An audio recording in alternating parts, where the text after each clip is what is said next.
بسم اللہ الرحمن الرحیم وَإِذَا سَمِعُوا 7واں پارہ سورۃ المائدہ کے 16ویں اور آخری رکوع کی تلاوت آپ نے سماعت فرمائی۔ اس رکوع پاک کا ترجمہ سماعت فرمائیے۔ اور جب پوچھے گا اللہ تعالیٰ اے عیسیٰ بن مریم کیا تو نے کہا تھا لوگوں سے کہ بنا لو مجھے اور میری ماں کو دو خدا اللہ کے سوا؟ وہ عرض کریں گے پاک ہے تو ہر شریک سے، کیا مجال تھی میری کہ میں کہوں ایسی بات جس کا نہیں ہے مجھے کوئی حق؟ اگر میں نے کہی ہوتی پاک کے سب کچھ علم میں ہے، یعنی یہ بھی کہ پجاریوں نے یہ کر دیا اور عیسیٰ علیہ السلام سے پوچھا ہے وہ تو اللہ کے بندے ہیں، وہ تو نہیں کہیں، ان سے پوچھا ہے وہ یہ جواب دیں گے کہ اے اللہ میں تو کبھی بھی نہیں یہ سوچ بھی نہیں سکتا، میں تو تیرا بندہ ہوں۔ اگر میں نے کہی ہوتی ایسی کوئی بات تو ضرور جانتا اس کو، تو جانتا ہے جو میرے جی میں ہے اور میں نہیں جانتا جو تیرے علم میں ہے۔ بے شک یہ ہے بندگی جی، یہ یہاں ایمان سے کل آپ حیران رہ جائیں، ذاکر نائک نے ایسی گستاخانہ بات کی کہ دہرائی بھی نہیں جا سکتی۔ وہ کسی نے سوال کیا کہ فلاں منت سنت نے یہ سنت گرو سادھو کہتے ہیں نا ان کے کوئی، تو وہ فوت ہو گیا ہوا، تو کہتے وہ ہم تو یہ سنت کا ہے ہم تو محمد کو بھی نہیں مانتے کیونکہ وہ فوت ہو گئے، یہ فکرہ بھی نہیں کہا اس سے بھی، اور تو ہم ان کے ساتھ ہمارا پیار ہے عقیدت ہے مگر ہم پوجا نہیں کرتے، تو وہ مر گئے ہیں یہ فکرہ کہا، وہ مٹی میں مل گئے ہیں۔ اور پھر طاہر القادری صاحب نے اس کا جواب دیا، پھر انہوں نے وہ دھجیاں اڑائیں اس کی کہ نبیوں کے جسموں کو مٹی نہیں کھاتی، قرآن کہتا ہے اس کہتے یہ اے اللہ پاک تو اپنے کرم سے ہمیں جس راہ مستقیم صراط مستقیم پہ رکھا ہے نا اس پہ اور عروج و کمال عطا فرما۔ نبی اللہ بندگی کا بہترین اظہار ہوتا ہے۔ آقا دو عالم صلی اللہ علیہ وسلم ہمیشہ کہیں گے اے اللہ تو ہی میرا سب کچھ ہے، وہ آگے سے درود پاک پڑھتا ہے مگر بندگی کا کمال دیکھو کہ بندہ جو ہے وہ اور عاجز ہو رہا ہے کہ معراج میں پوچھا میرے لیے کیا تحفہ لائے ہو؟ اے اللہ پاک میں آج ہی لے کے آیا ہوں جو تیری شان کے خلاف ہے، آج ہی مجھ کو سجتی ہے۔ اور میرے سائیں جی کا بڑا خوبصورت شعر ہوتا تھا، غرور اور تکبر تیری چیز ہے، رہی آج بھی وہ میری چیز ہے۔ اور اپنی یعنی اور بندگی کا اظہار کرنا کہ جو نہ اعتبار الفت تمہیں آ سکا ابھی تک، میں یہ سمجھ گیا ابھی مجھ میں ہی کمی ہے۔ کبھی گلہ نہیں کیا کہ میرے ساتھ ایسا کیوں ہوا یہ ہوا، تیرا مال ہے تیری بارگاہ میں کیوں کا کمینہ لفظ استعمال نہیں ہوتا، تو ہی تو میرا پالن ہار ہے، تو ہی نے تو مجھے بنایا ہے، تو نے مجھے سانس بخشے ہیں، آنکھوں کا نور بخشا ہے، کانوں کی سماعت بخشی ہے، زبان کو بولنے کی توفیق سے نوازا ہے۔ اے بارلا تیرے احسانات تو میں گن ہی نہیں سکتا۔ تو یہ بندگی کا کمال اور اس کا بہترین اظہار اس کا نبی کرتا ہے۔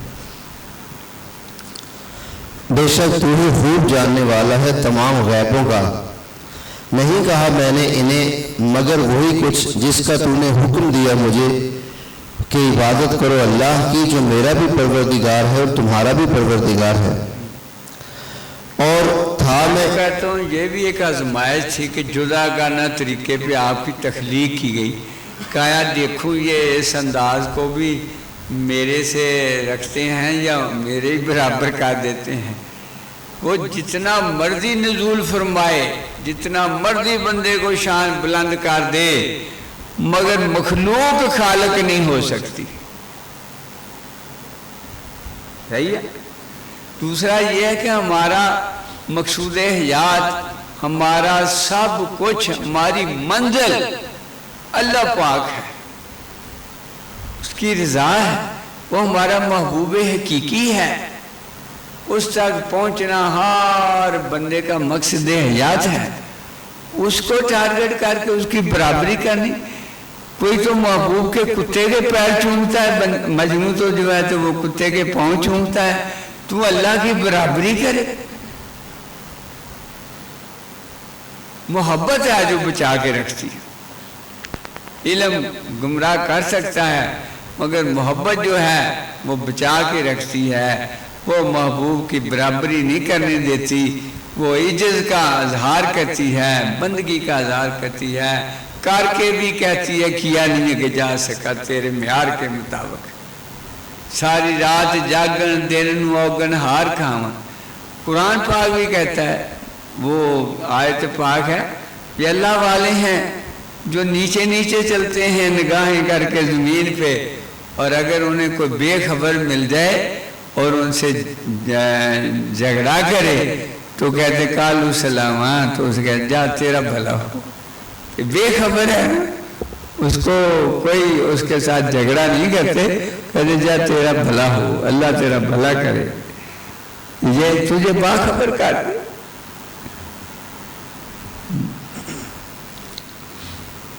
اور تھا میں ان پر گواہ جب تک میں رہا ان میں، پھر جب تو نے مجھے اٹھا لیا تو تو ہی نگران تھا ان پر، اور تو ہر چیز کا مشاہدہ کرنے والا ہے۔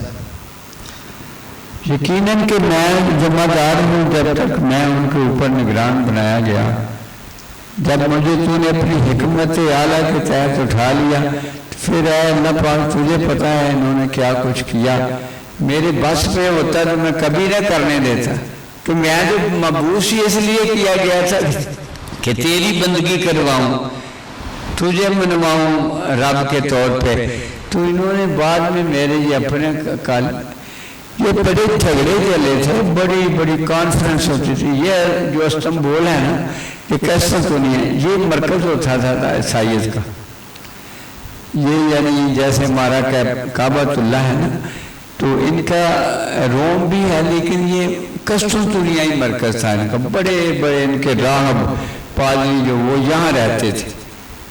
اس کو عثمان نے فتح کیا تھا نا، تو وہ پھر سلطنت عثمانیہ کی بنیاد ڈالی، مگر یہ پہلے کرسچین کا گھر تھا، تو یہاں پہ کانفرنس ہوتی، کئی مہینے چلتی، بحثیں ہوتی، جو خدا پرست تھے وہ کہتے کہ نہیں خدا نہیں کہنا، لیکن اکثریت گمراہ ہوگی، انہوں نے پھر ان کو چپ کرا دیا، وہ بیچارے چپ کر گئے، رہے ان میں پھر بھی وہ راہب جنہوں نے حضرت سلمان فارسی کی تعمیر کی، وہ خدا پرست تھے،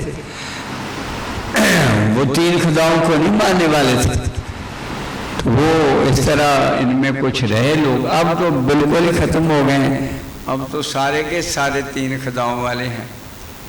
پتہ نہیں کیتھولک اور پروٹیسٹنٹ میں کیا فرق ہے۔ کیتھولک تھے روایتی عیسائی، وہ یعنی جیسے علماء کرام کے ہوتے ہیں، تو علماء کرام ان کے جو تھے پادری وغیرہ نا، وہ مال بٹورنے لگ گئے اور پیسے کھانے لگ گئے، تو پڑھے لکھے جو ہے نا پروٹیسٹ میں نے کرنا، احتجاج کرنا، وہ احتجاجی فرقہ بن گیا ان کا کہ یہ تو خود خدا بنے ہوئے ہیں، یہ ایسے کر، تو وہ ایک الگ بن گیا۔ یہ بادشاہ وغیرہ ملکہ سارے کیتھولک ہیں، لیکن پروٹیسٹنٹ بن گئے کہ ان کے خلاف احتجاج یہ کرنے والے، کہ پادریوں نے بڑا قبضہ جما لیا، پنڈت بن گئے یا قبضہ گروپ بن گئے۔ تو شکر ہے اللہ پاک ہے کہ ہمارے پیرالل بڑا یہ جب حضرت مجدد الثانی رحمۃ اللہ علیہ کو اللہ پاک نے اس مقصد کے لیے چنا، تو اس وقت پیروں نے یہ برا حال کیا ہوا تھا، یہ گدی نشین جو تھے نا، یہ نہ نمازیں پڑھیں نہ کچھ کریں، اپنے آپ کو پھجوا رہے تھے، تو حضور نے بہت زبردست کردار ادا کیا کہ تصوف کے اعلیٰ ترین مقام پہ فائز ہو کے صوفیاء کو صحیح ترین تصویر کشی کی کہ صوفی وہ ہے جو آقا دو عالم صلی اللہ علیہ وسلم کا سچا سچی تصویر ہے. آپ کے طریقے سے ہٹ کر کے کوئی صوفی نہیں.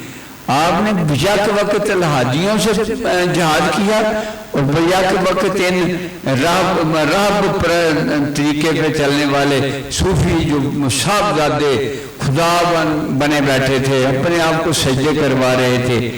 بہت بڑی جنگ لڑے. اور میں یہاں کہتا ہوں کہ اگر حضرت مولانا اشرف علی تھانوی نے زیادہ تعلیمات جو ہے شرک کے خلاف ان کی ہیں تو وہ بھی اللہ پاک نے 600 کتابیں لکھی ہیں انہوں نے اور وہ نقش بندی ہیں اور ان کا میں نے سلسلہ پڑھا ہے. آقا دو عالم صلی اللہ علیہ وسلم کی زیارتیں ہوئی ان کے خلفاء کرام کو ہوتی تھی.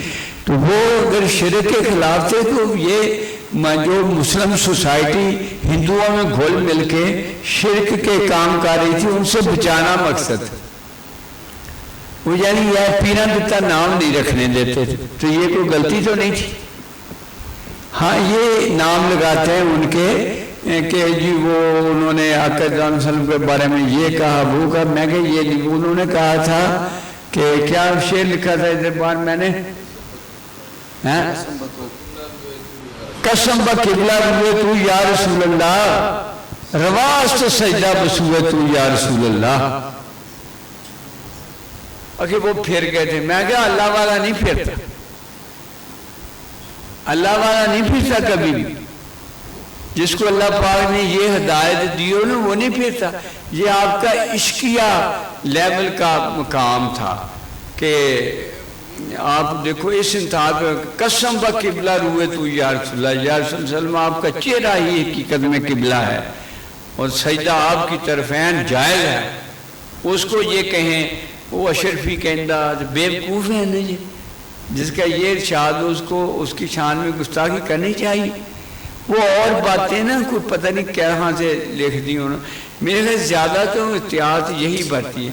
اور جب مولانا حضرت خان احمد رضا خان کا وصال ہوا تو آپ کو خبر پہنچی تو آپ نے فوراً فاتحہ پڑھی.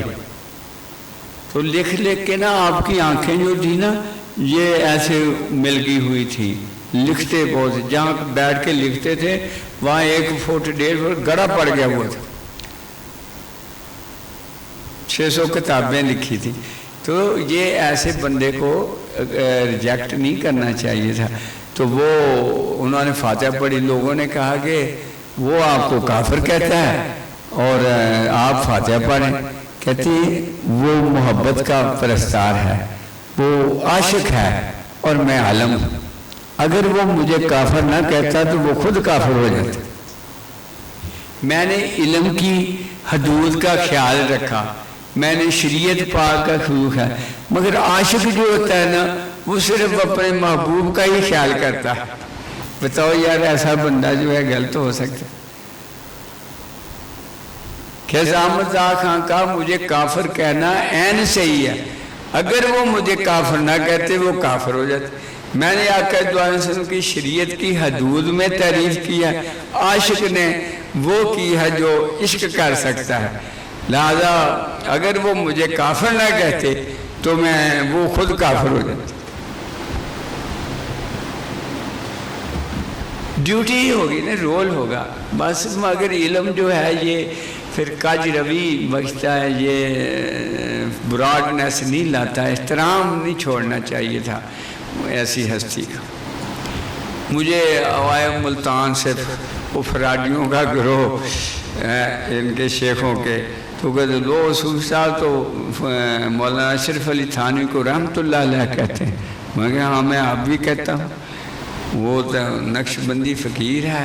حضرت امداد اللہ مہاجر مکی رحمت اللہ علیہ کی دعا سے پیدا ہوئے. حضرت امداد اللہ مہاجر مکی ولی کامل.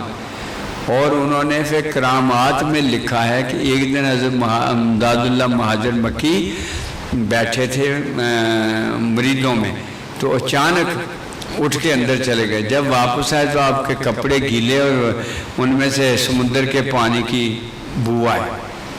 تو اسی بعد ایک قافلہ پہنچا حاجیوں کا. تو انہوں نے کہا کہ ایسے ہمارا جہاز جو تھا وہ پھنس گیا تھا اس میں بھنور میں, تو اچانک سیدھا ہو گیا. کیا تاریخ تھی, کیا وہی دن سے جب آپ وہاں سے اٹھے اور اس کو جہاز کو نکالا. وہ مہاجر مکی کے خلیفہ ہیں, اشرف علی تھانوی خلیفہ ہیں امداد اللہ مہاجر. آپ نے دعا کی کہ اے مرید جو ان کے والد تھے کہ تیرے 2 بچے ہوں گے, ایک مجذوب ہوگا, ایک بہت بڑا عالم ہوگا. دوسرے بھائی مجذوب تھے اور یہ عالم. اب ان کے پیچھے لگ کر کے جو گم کردہ راہ ہیں, جو آقا دو عالم صلی اللہ علیہ وسلم سے سچا پیار کرتا ہے اس کو نقص نظر نہیں آتا.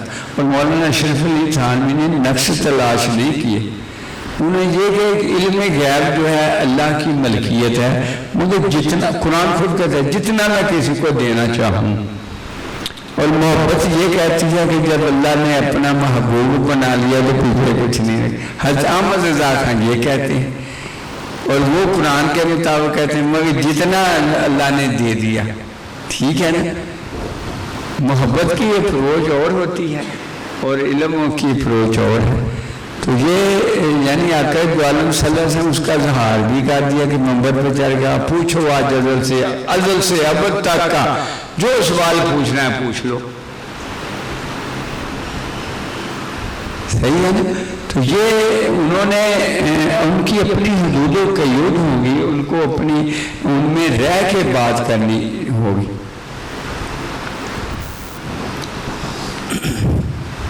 اب میرے پہ فتوے لگیں گے اس بات پہ, مگر میں جو ہوں وہ مطلب میں نے پڑھا ہے ان کتابوں میں آقا دو عالم صلی اللہ علیہ وسلم کی زیارت کسی ناپاک کو نہیں ہوتی. کیا خیال ہے؟ میرا تو ایک دوست اہل حدیث ہے, اس کو بھی ہوئی تھی. 40 دن اس نے سورہ مزمل کی وظیفہ کیا, ہر روز پڑھ کے سوتا تھا.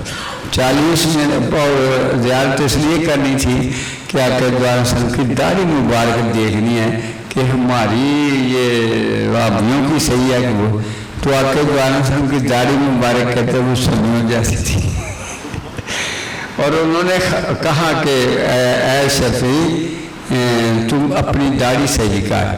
تو اس نے خواب میں حدیث پڑھی موتا امام مالک کی کہ مونچھیں کٹاؤ داڑھی بڑھاؤ. تعلق وہ حدیث صحیح نہیں ہے, تو میری طرح داڑھی جو ہے نا خط بھی کرانے ہیں اور یہ ایسے لبے ساتھ ملتی ہوں. کہتے میں نے جا کے اپنے درس میں مولویوں کو بتایا تو وہ کہتے نہیں مشاہدہ کتاب کے مطابق نہیں ہے اس لیے صحیح نہیں ہے. میں کہ شفیع تو مولویوں نے پیچھے لگ کے مر گیا ہیں.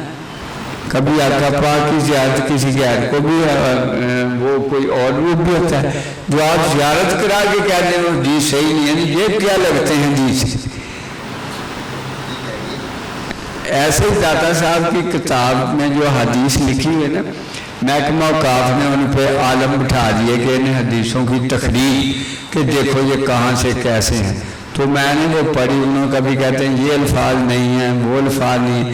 میں کہ ایسے وجود کا جو آقا پاک سے پوچھ کے لکھ رہا ہو حضوری میں, انہیں ان کیفیات کا پتہ نہیں نا, تو یہ بیٹھ کے اس کی تصحیح کرنے. تم غلط ہو سکتے ہو, ساتھ میں حضور کیسے غلط ہو سکتا ہے؟ اس سے تم صحیح ہو, جو اپنے آپ کو صحیح کر لو علی حجویری کے علم سے کہ وہ حضوری والا علم ہے. صحیح نا. وہ حضرت امام ابو حنیفہ کو دیکھتے ہیں کہ اٹھا کے گود میں آقا دو عالم صلی اللہ علیہ وسلم مطاف سے باہر لا رہے ہیں. تو میں پوچھتا ہوں یا رسول اللہ صلی اللہ علیہ وسلم یہ کون ہے؟ داتا صاحب یعنی لکھتے ہیں خواب. تو آپ نے فرمایا یہ میری امت کا امام ابو حنیفہ ہے. تو یہ سند ہے کہ نہیں پھر امام ابو حنیفہ کے سچے ہونے کی؟ اور یہ لکھتے ہیں آگے جا کے بدبخت یہ لکھ دیتے ہیں کہ یزید کے بارے میں امام ابو حنیفہ نے خاموشی اختیار کی. میں کہا ایسا مقبول بندہ آقا دو عالم صلی اللہ علیہ وسلم کے آل کے ساتھ ظلم کرنے والے پہ خاموش رہ سکتا ہے؟ رہ سکتا ہے اتنا پاک بندہ؟ یہ علم کی گتھیاں ان سے یہ الجھتے رہیں گے. فقیر آقا دو عالم صلی اللہ علیہ وسلم سے پوچھ لیں گے. آج کوئی رکاوٹ تو نہیں ہے پوچھنا. یہ اس بات کو نہیں ترجیح دیں گے کہ یار یہ فقیروں کا یہ حال ہے، ہم ان کے قدموں میں بیٹھیں جو جھگڑے کرتے رہے، مرو، جھگڑے کر کر کے مرو. تمہارے مقدر میں جھگڑے ہیں اور ان کے مقدر میں زیارت ہے. ابھی کل ایک بات ہوئی کہ فرشتے پہلے سے تخلیق ہیں، آدم بعد میں تخلیق ہوا. جو اصل روح ہے وہ تو سب سے پہلے تخلیق ہوئی آقا دو عالم صلی اللہ علیہ وسلم کی، اس سے آدم علیہ السلام کی تخلیق ہوئی. تو وہ فرشتے کبھی اتنی عبادت کرتے رہے، آدم نے ابھی کچھ کیا ہی نہیں تھا. آدم کی روح نے تو دیدار کیا تھا 15,000 سال. دیدار حاصل ہے عبادتوں کا. فرشتے عبادت کرتے ہیں مگر دیدار سے متصف نہیں ہے.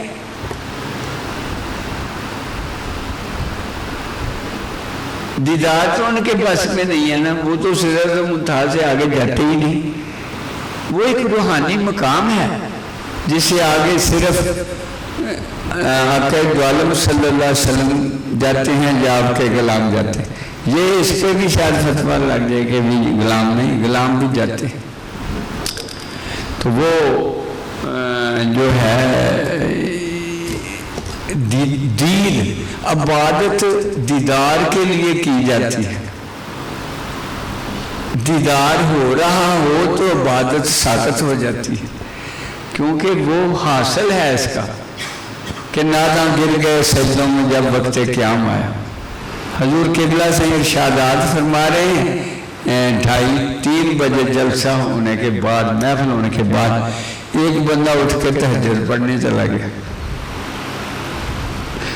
فرمایا کہ ناداں گر گئے سجدوں میں جب وقت قیام، کہ جو حاصل ہے دیدار وہ چھوڑ کر کے جو تہجد پڑھنے چلے گئے ہے نا. حضرت علی کرم اللہ وجہ نے تو فرض نماز نہیں چھوڑی دیدار کے مقابلے. کیوں چھوڑی تھی؟ کیونکہ حاصل نماز کا دیدار تھا. وہ دیدار بھی اتنا با کمال کے گود میں ہو محبوب. یہ اسرار صرف فقر کو نصیب ہوتے ہیں. کہ آقا دو عالم صلی اللہ علیہ وسلم کی طرف منہ کر کے زان دلوائی، پھر بھی نہ انہیں سمجھ آئی. جو دوسرے مکاتب فکر ہیں اس سے تو ہمیں سمجھ آئے. کل شاہ صاحب نے بڑی خوبصورت بات بتائی کہ حضرت عبد المطلب رضی اللہ تعالیٰ عنہ ہو، آپ کا اصل نام شیبہ ہے. سیرت میں پڑھا تھا نا شیبہ. تو وہ آپ کے نا تھوڑے سے بال یہاں سے سفید تھے، اس لیے آپ کو کہتے تھے. تو وہ عبد المطلب جو ہے وہ پڑ گیا. تو وہ رات کو بیت اللہ کا طواف کر رہے ہیں.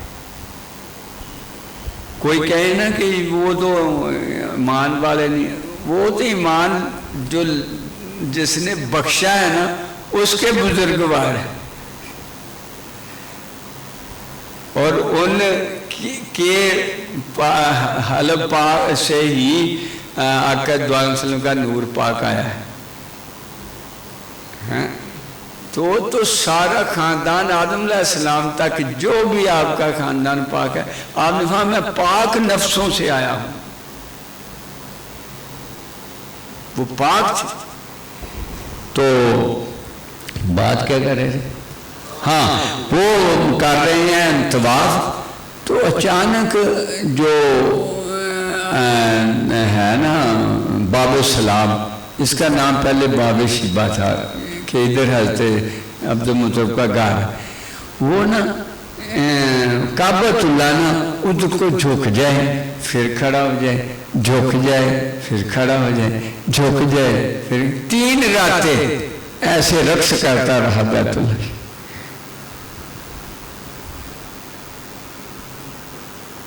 ادھر کو جھک جھک کے سجدے کرتا تھا، جس کے سجدے کو محراب کعبہ جھکی۔ اس کے باوجود اللہ اللہ ہے، یہ عقیدہ پورا اسی طرح رکھنا صحیح۔ کوئی وہ صدائی آتے تھے، اللہ انہیں بخشے، وہ آتے سیدھا میرے قدموں پہ سجدہ کرنا شروع کر دے۔ نہیں، جو حدود و قیود نافذ کی ہیں ان کو توڑنا اسلام نہیں ہے، ان پہ پابند رہ کے رہنا وہ آزادی ہے۔ کئی حدوں کو توڑ کے مستی سمجھتے ہیں، نہیں نہیں، حدوں میں رہ کے کہ یہ درخت جو جھومتا ہے فضا میں ہوا سے، مگر جڑوں سے اگر اکھڑ جائے تو جھومنا بند ہو جاتا ہے۔ درخت جب تک جڑوں پہ رہتا ہے جھومتا ہے، بڑا آزادی مناتا ہے، اگر جڑوں سے اکھڑ جائے تو پھر ختم ہو جاتا ہے۔ جڑیں جو ہیں وہ آقا دو عالم صلی اللہ علیہ وسلم متعین کر گئے ہیں ایسے، وہ عظمت آقا دو عالم صلی اللہ علیہ وسلم کا اظہار ہے کہ میرا محبوب کتنا بلند شان ہے۔ اور قیامت کے قرب قیامت میں بھی نجم الدین کبریٰ رضی اللہ تعالیٰ عنہ نے لکھا ہے کہ تمام مساجد کو حکم ہوگا اپنی عبادت لے کے بیت اللہ شریف میں ضم ہو جاؤ۔ تمام عبادت جو تم میں کی گئی، اچھا یہ جو مسجدیں ہیں نا یہ بھی ایسے ہی نہیں بن گئی۔ بیت اللہ شریف کو بنانے کے بعد جو پتھر اور کنکریاں بچیں وہ اللہ پاک نے کہا جبریل نے بلند آسمان سے جا کے سطح زمین پہ گرا دی۔ وہ زمین گول ہے، اوپر سے اوپر چلتے گئے، وہاں سے کنکریاں پھینک، جہاں جہاں کوئی کنکری گری وہاں مسجد بنی۔ گویا کہ یہ برانچز ہیں بیت اللہ شریف کی۔ بہت ممکن ہے یہ کمرہ بھی چونکہ یہ استعمال ہوتا تھا یہ اسی کنکری کا فیضان ہی ہو۔ ان سب کو حکم ہوگا کہ اپنی عبادت لے کے، حمد و ثنا لے کے، درود پاک کے نغمے لے کے بیت اللہ شریف میں ضم ہو جاؤ جا۔ اور بیت اللہ شریف کو یہ حکم ہوگا چل مدینہ پاک میرے محبوب کے روضہ پاک پہ سب کچھ جا کے حاضر کر دے، پیش کر دے۔ اس کے باوجود محمد رسول عبدہ و رسولہ، جیسے مالک نے کہا ہے وہی کہنا ہے۔ شان عبد کی اتنی ہے جو بیان ہو رہی ہے، مگر عبدہ و رسولہ صحیح ہے۔ اس کو رسول کا مقام اور عبد کا مقام جس نے عبد کو بنایا ہے وہی جانتا ہے۔ جتنا جتنا ہمیں خیرات دیتا ہے اتنا اتنا ہم پہچانتے ہیں، اصل وہ خود۔ تو ساری حمد و ثنا لے کے بیت اللہ شریف میں ضم ہونا، بیت اللہ کو حکم ہونا کہ چل مدینہ طیبہ کی طرف سفر کر اور میرے آقا کی بارگاہ میں سب پیش کر دے۔ یہاں حضور گوجروی سرکار کا تحقیقات یا رشاعت فکر آپ فرماتے ہیں آہد کی جتنی حمد ہوئی اس نے اپنے محبوب کے نام لگا دی کہ خود تو بے نیاز ہے نا، اس نے اس کا نام احمد رکھ دیا۔ احمد کا معنی یہ کہتے ہیں حمد کرنے والا، ورنہ حمد کیا گیا۔ اور احمد کے نام کے بعد جتنی حمد ہوئی پھر آقا دو عالم صلی اللہ علیہ وسلم کے ولادت تک آپ کے نام کر کے آپ کا نام محمد رکھ دیا گیا، مگر محمد عبدہ و رسولہ ہیں۔ پھر جو قیامت تک ہوگی ساری مساجد پیش کر دیں گی کہ اتنی اتنی اللہ کی عبادت ہوئی ہے، وہ اللہ پاک اپنے محبوب کے نام کر دے گا، وہ آپ کا نام محمود رکھ دے۔ یہ کسی کتاب سے تو حضور نے نہیں پڑھا، یہ آپ کو سینے کی خیرات سے، اس لیے اس کو نہ تو ہم کسی کو کہیں گے کہ بھی اس طرح مانو، تو یہ تو ہمارا ورثہ ہے بڑا قیمتی، یہ صرف ان کو بانٹا جاتا ہے جو اس سلسلہ پاک میں ہوتے ہیں۔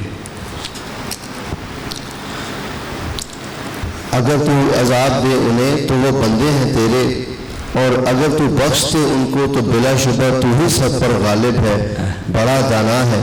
یہ نہیں کہا کہ ان کو عذاب دے دے، انہوں نے غلطی کی، کہتے تیرا اختیار ہے۔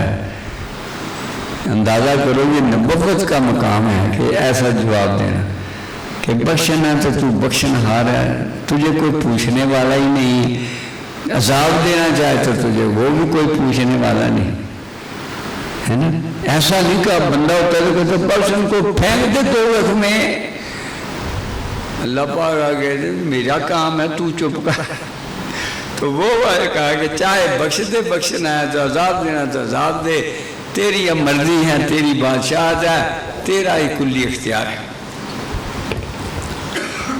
فرمایا اللہ تعالیٰ نے یہ ہے وہ دن جس میں فائدہ پہنچائے گا سچوں کو ان کا سچ، ان کے لیے باغات ہیں رواں ہیں جن کے نیچے نہریں، وہ ہمیشہ ان میں رہیں گے۔ راضی ہو گیا اللہ تعالیٰ ان سے اور راضی ہو گئے وہ اللہ تعالیٰ سے، یہی ہے بڑی کامیابی۔ یعنی یہ حضرت عیسیٰ علیہ السلام کی طرف جائے گی بات کہ راضی ہو گیا اللہ تعالیٰ ان سے اور وہ راضی۔ چلو اللہ ہی کے لیے ہے بادشاہی سب آسمانوں کی اور زمین کی اور جو کچھ ان میں ہے، اور وہ ہر چیز پر پوری قدرت رکھنے والا ہے۔ صدق اللہ العظیم۔ آمین۔ علی سید السادات صلی اللہ علیہ وسلم۔ تصریف حضرت علامہ محمد یوسف بن اسماعیل نبہانی رحمۃ اللہ علیہ، ترجمہ فرمایا ہے علامہ حافظ بشیر احمد سعیدی رحمۃ اللہ علیہ و پروفیسر محمد اکرم مدنی۔ حضور اکرم نور مجسم صلی اللہ علیہ وسلم نے ارشاد فرمایا، ابھی دیکھو کہ اتنی بلند شان پڑھ کے پھر بھی یہ کہیں وہ میرے بڑے بھائی جیسا ہے، یہ بدبختی کی دلیل اس سے بڑھ کے کیا ہو سکتا کہ مقام محمود لواء الحمد اور خود فرشتوں کو ساتھ لے کے درود پڑھنا کہ تیرے بھائی پہ پڑھا ہے انہوں نے، کیا بدبختی کی بات کرتے۔ نہ اللہ کی کوئی مثال ہے مخلوق میں، نہ مخلوق میں سے کسی اور کی مثال آقا دو عالم وسلم ہے۔ یہ کہتے ہیں ہاتھ پھلاں دے وچ رکھ دے تے ہاتھ پھلاں چی رل جاوے، نہ پھول بھی آپ سے فیض یاب ہوتے ہیں، خوشبوئیں بھی آپ کی خیرات ہیں، آپ کسی چیز نے آپ کو زیب و زینت نہیں بخشی، ہر مخلوق کو آپ کی وسیلہ سے اللہ نے زیب و زینت بخشی۔ کل کائنات کے خوبصورت مناظر قربان ہیں اس دھرتی پہ جہاں اللہ کا محبوب رہتا ہے، وہاں کی خیرات سے سرسبز ہیں۔ ہمارے لیے تو حسن کا اعلیٰ ترین انداز وہی ہے جو مکہ و مدینہ پاک کی فضاؤں میں ہے، اس کو خار نہ کہو۔ چلو آپ نے ارشاد فرمایا، جب تم میں سے کوئی شخص دعا مانگے تو اسے چاہیے کہ پہلے اپنے رب سبحانہ تبارک تعالیٰ کی بزرگی، حمد اور صلاح بیان کرے، پھر نبی اکرم صلی اللہ علیہ وسلم پر درود پاک پیش کرے، پھر جو چاہے دعا مانگے۔ یہ طریقہ قرآن پاک میں بھی لکھا ہے کہ نماز کے سلام پھیرنے کے بعد ایک اور حدیث میں کہ یہ آیت الکرسی جو پڑھے گا اس کو جان کنی کا عذاب نہیں اور دکھ نہیں ہوگا، عذاب کنی کیسے دکھ نہیں ہوگا، جان نکلنے کا جو ہوگا نا یہ دکھ نہیں ہوگا. اس کے پیچھے روایت یہ ہے کہ آقا دو عالم صلی اللہ علیہ وسلم کو جان نکلنے کے کیفیت میں نظام میں تکلیف ہو رہی تھی تو آپ جبریل امین اسرائیل کھڑے تھے. ان کے اسرائیل کیا میری امت کو بھی یہ تکلیف ہوگی؟ ہائے ہائے امتیوں کے غم خار نے وہاں بھی امت ہی کو یاد کیا. تو جبریل امین سرانے کھڑے تھے. انہوں نے کہا یا رسول اللہ صلی اللہ علیہ وسلم اللہ پاک فرماتے ہیں جو آپ کا امتی ہر فرض کے بعد آیت الکرسی پڑھے گا اس کو ہم پتہ بھی نہیں چلنے دیں گے. ایک سانس دنیا میں لے گا دوسرا جنت میں لے گا. اس لیے ہم نے یہ ہر فرض نماز کے فوراً سلام پھیرنے کے بعد ہم آیت الکرسی پڑھتے ہیں. پھر ایک اور روایت ہے کہ ایک صحابی نے نماز پڑھی دعا مانگی اور چلا آپ نے اسے روک لیا. اسے یہ پھر تعلیم کی کہ دعا اس طرح مانگنی ہے کہ اس کے بعد اللہ کی حمد کر اور پھر میرے اوپر درود پاک پڑھ پھر دعا مانگ. تو ہم نے وہی طریقہ اختیار کیا کہ آیت الکرسی کے بعد لا الہ الا اللہ کا ورد کرتے ہیں کہ اللہ کی حمد, اس کے بعد درود پاک پڑھتے ہیں, اس کے بعد دعا مانگتے ہیں. یہ ورثہ پیچھے سے. ہاں تو یہ کہتے ہیں جی بلند آواز سے نہیں پڑھا, جھگڑتے رہو. ہمارا تو قبول ہوتا ہے تو ہمیں یہ اعزازات سے نوازا جاتا ہے.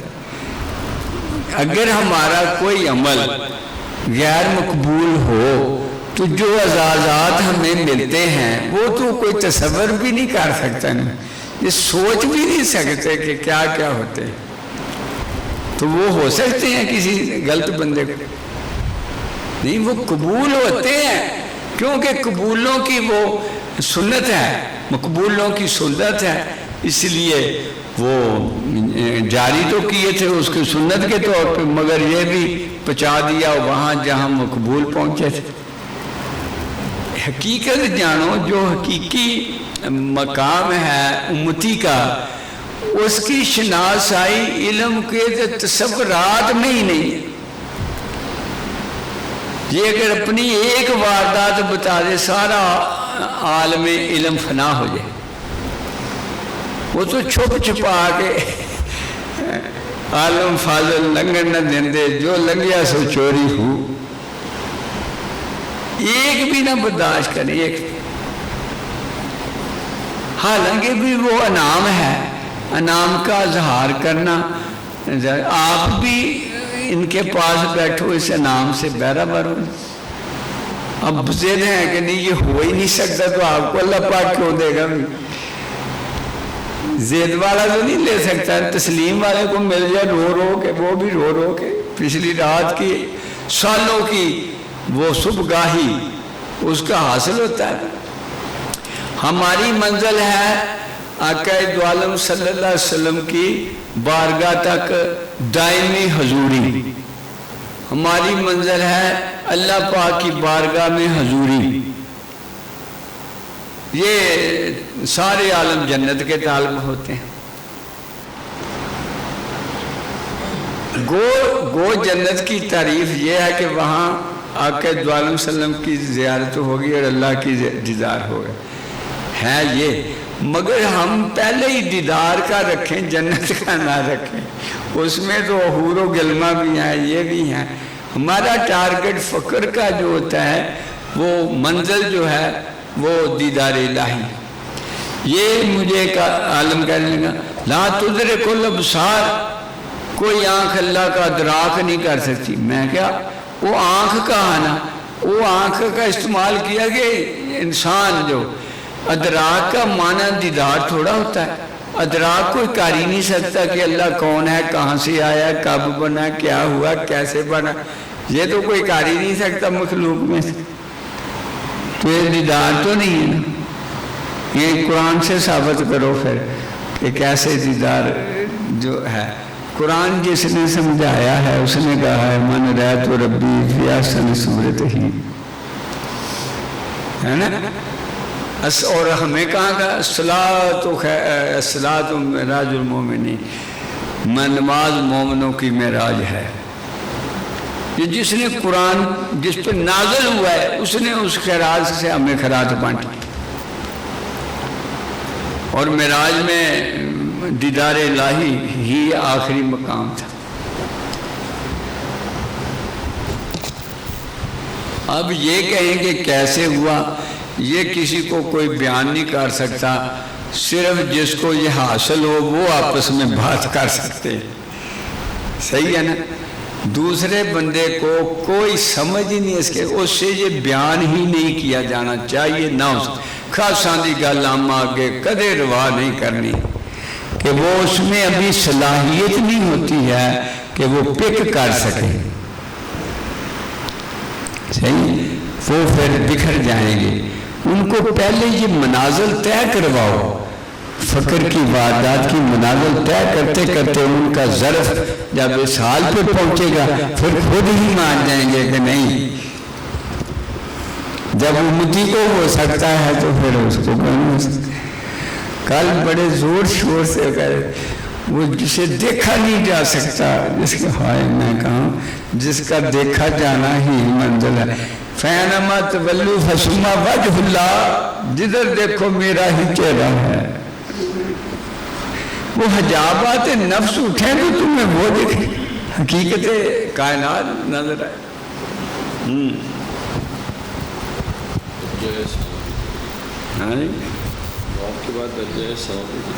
درجہ احسان، ہاں درجہ احسان، ایمان کا درجہ احسان یہ بھی تو بتایا ہے کہ جس میں سب کچھ دیکھ کے عمل کیے جائیں۔